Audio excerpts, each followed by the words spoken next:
warahmatullahi wabarakatuh. Salam dan bahagia. Perkenalkan, saya Eni Sintami, NIM 20180170440 dari Padepokan 17.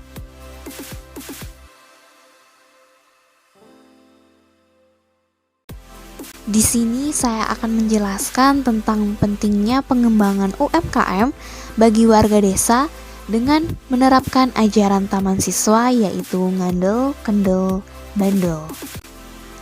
Pentingnya UMKM desa yang pertama, menjadi sarana untuk mengentaskan kemiskinan, yaitu menjadi sarana untuk mengentaskan masyarakat kecil terhadap kemiskinan yang menjeratnya. Sebab penyerapan tenaga kerja dari UMKM memang cenderung tinggi. Yang kedua, memberi pemasukan devisa untuk negara. Hal ini dikarenakan pangsa pasar UMKM sudah merambah ke skala internasional. Angka devisa dari UMKM bahkan mencapai 88,45 miliar rupiah dan terus meningkat berkali-kali lipat. Dan yang terakhir, memeratakan tingkat ekonomi rakyat. UMKM memang berbeda dengan bisnis dengan skala yang besar, sebab lokasinya berbeda-beda, bahkan hingga ke daerah yang cukup jauh jangkauannya. Dengan UMKM yang ada pada 34 provinsi, maka jurang ekonomi di berbagai daerah dapat diatasi. Masyarakat pun tidak perlu berbondong-bondong ke kota untuk memperoleh kehidupan dan gaji yang lebih tinggi. Selanjutnya, dikarenakan betapa pentingnya UMKM desa, maka sudah saatnya Anda maju dan menyongsong kehidupan baru dengan tujuan langsung menjalankan usaha tersebut. Namun sebelum itu, perhatikan syarat-syaratnya terlebih dahulu. Yang pertama, membuat manajemen secara jelas.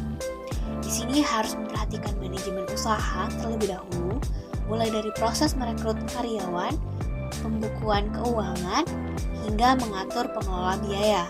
Manajemen akan memberi dampak yang sangat baik untuk keberlangsungan UMKM. Yang kedua, melihat peluang lebih jeli. Kejelian melihat peluang sangat dibutuhkan agar UMKM desa bisa berjalan baik. Perhatikan lingkungan sekitar, lalu tentukan jenis usaha yang paling cocok untuk dibuka. Selanjutnya, memberikan keunikan pada produk. Produk yang unik bukan berarti belum ada sebelumnya.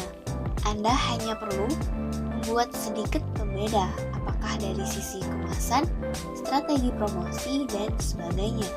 Buat produk Anda untuk seunik sehingga menarik lebih banyak konsumen. Selanjutnya, mengurus administrasi. Urusan administrasi setelah semua selesai, hal telah dipersiapkan dengan baik.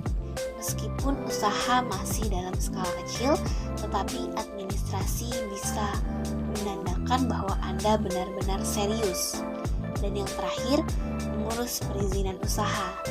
Agar kedepannya tidak ada sandungan terhadap perizinan, serta memudahkan Anda memperoleh permodalan dari bank, maka hal yang perlu dilakukan adalah dengan melengkapi perizinan dengan baik. Banyaknya orang yang belum menyadari bahwa desa memiliki potensi yang besar untuk digali, sehingga masyarakat cenderung memilih pindah ke kota untuk mendapatkan pekerjaan. Padahal, jika dititik lagi, ada juga rakyat pedesaan yang sukses dari UMKM. Bahkan, UMKM dianggap sebagai tulang punggung Indonesia karena mampu menambah nilai PDB secara signifikan. Untuk itu, Anda harus mulai menggebrak masyarakat pedesaan dengan mengembangkan UMKM. Nah, beberapa jenis UMKM desa berikut ini dapat kita eksplorasi secara maksimal. Di antaranya, yang pertama, beternak. Pedesaan dengan alamnya yang masih terjaga tentu menjadi lahan yang cocok bagi pengusaha UMKM untuk memulai melakukan kegiatan peternakan. Salah satunya yaitu dapat dilakoni adalah beternak ayam. Sebab ayam merupakan salah satu daging hewan yang paling banyak dicari di Indonesia. Permintaan ayam pun tidak pernah sepi di pasaran, terutama menjelang hari-hari khusus seperti Lebaran. Ada dua cara untuk beternak ayam, yakni dengan cara intensif dan semi-intensif. Cara intensif adalah ayam kampung yang ada pada kandang setiap harinya. Sedangkan semi-intensif adalah beternak ayam dengan membuat kandang yang luas sehingga Anda lebih mudah mengontrol kesehatan dan pertumbuhannya. Selanjutnya, bercocok tanam atau berkebun. Lahan desa juga sangat subur untuk ditanami sayur-sayuran.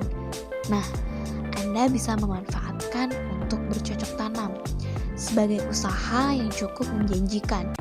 Beberapa sayuran yang dapat Anda tanam diantaranya cabai, daun seledri, dan masih banyak lagi. Anda hanya perlu menyesuaikan jenis tanaman apa yang berpotensi tumbuh subur pada lahan di sekitar. Yang terakhir, kerajinan tangan. Usaha kerajinan tangan di Indonesia terus meningkat dari waktu ke waktu.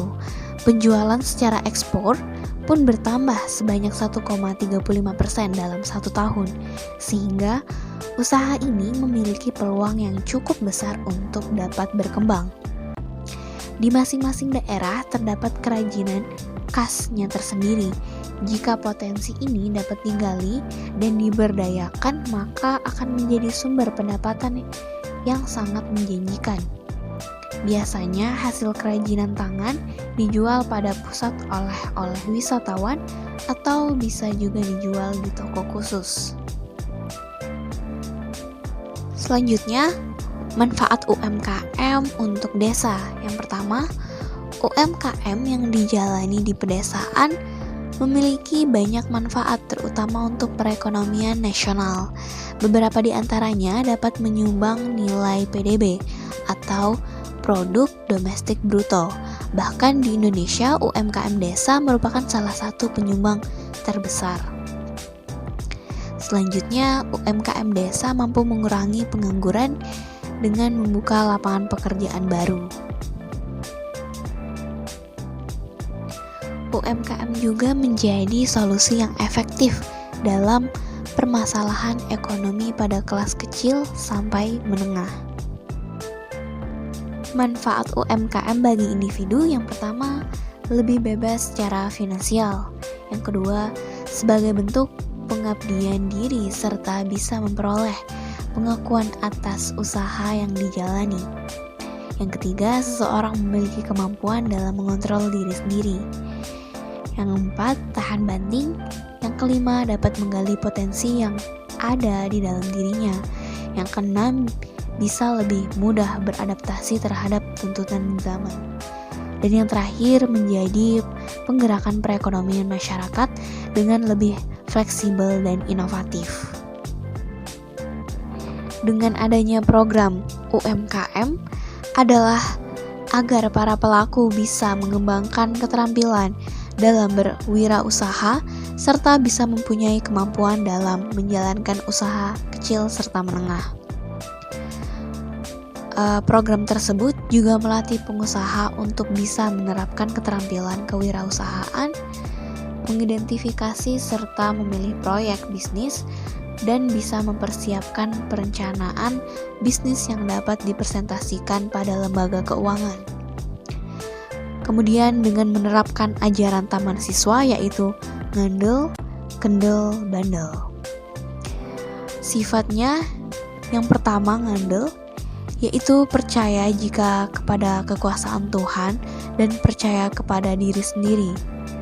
Selanjutnya, kendel, berani atau tidak ketakutan dan was-was oleh karena kita percaya kepada Tuhan dan kepada diri sendiri. Selanjutnya yaitu bandel, yang berarti tahan dan tawakal. Dengan demikian, dalam menjalankan UMKM, kita harus kuat lahir batin dan berjuang untuk mencapai target yang kita inginkan. Sekian dan terima kasih. Kurang lebihnya mohon maaf. Wassalamualaikum warahmatullahi wabarakatuh. Salam dan bahagia.